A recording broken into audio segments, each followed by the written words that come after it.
Hello, नमस्कार. मी स्वाती आणि स्वातीत JICA स्टुडिओमध्ये तुमचं स्वागत आहे. आज आपण बनवणार आहोत साबुदाणा वडा. साबुदाणा वडा हा महाराष्ट्रातील उपवासाचा सर्वात लोकप्रिय आणि आवडता स्नॅक आहे.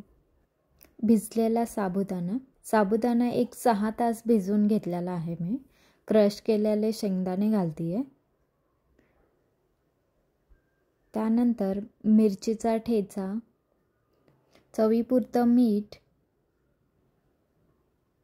आणि थोडीशी कोथिंबीर. जर तुम्ही कोथिंबीर खात नसाल उपवास तर कोथिंबीर घालू नका. साखर आणि त्यानंतर उकडलेले बटाटे खिसून घेत आहे मी. बटाटे छान शिजवून घ्यायचे, त्यामुळे बाइंडिंग छान येते आणि ज्यावेळेस आपण वडे तळतो त्यावेळेस ते फुटत नाहीत तेलामध्ये. 2 बटाटे खिसून घेतले आहेत. सर्व मिश्रण एकत्रित करून घ्यायचं आहे आणि त्याला मॅश करायचं आहे. मॅश करताना याची काळजी घ्यायची की साबुदाण्याचे तुकडे नाही झाले पाहिजे. हलक्या हाताने मॅश करून घ्यायचं आहे.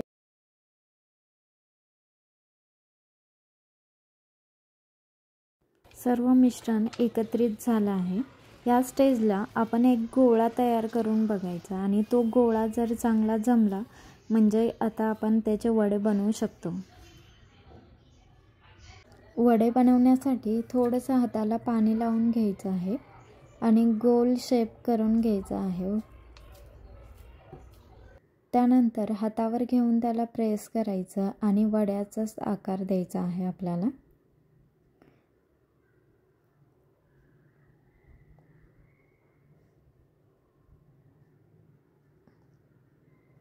अशा प्रकारे आपल्याला सर्व वडे बनवून घ्यायचे आहेत.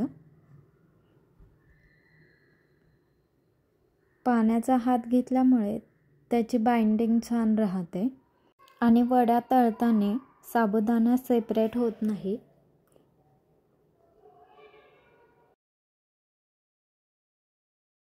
सर्व साबुदाणा वडे तयार करून घेतले आहेत. साबुदाणा वडे तळण्यासाठी एका कढईमध्ये गॅसवर तेल ठेवायचं. तेल हे हाय फ्लेमवर गरम करून घ्यायचं आहे आणि साबुदाणा वडा तळताना मीडियम फ्लेमवर तळून घ्यायचं आहे. तेल छान गरम झालेलं तेलामध्ये वडे सोडूयात. लगेचच वड्याला हलवायचं नाही किंवा सेपरेट करायचं नाही. चिटकले असेल तर त्याला खालच्या साईडने तळून द्यायचं पूर्ण आणि ते ॲटोमॅटिकली सेपरेट व्हायला लागतात नंतर. आणि खालच्या साईडने छान तळल्या गेले त्यानंतर आपल्याला दुसऱ्या साईडने तळून घ्यायचं आहे. आता आपण दुसऱ्या साईडने पण तळून घेऊया.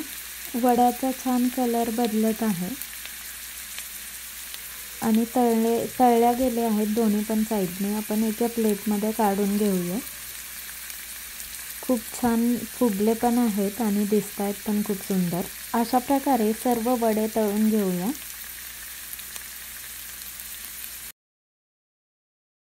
वड्यासोबत खाण्यासाठी चटणी बनवून घेऊया. चटणी बनवण्यासाठी शेंगदाणे भाजून त्याचे साल काढून घेतले आहेत.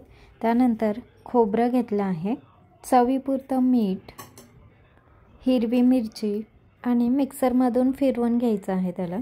चटणी पण आपली रेडी आहे. चटणी आणि दह्यासोबत सर्व करा. ही चटणीची रेसिपी नक्की वड्यासोबत ट्राय करा. खूप चविष्ट लागते. Thank you for watching. Like, share आणि सबस्क्राईब.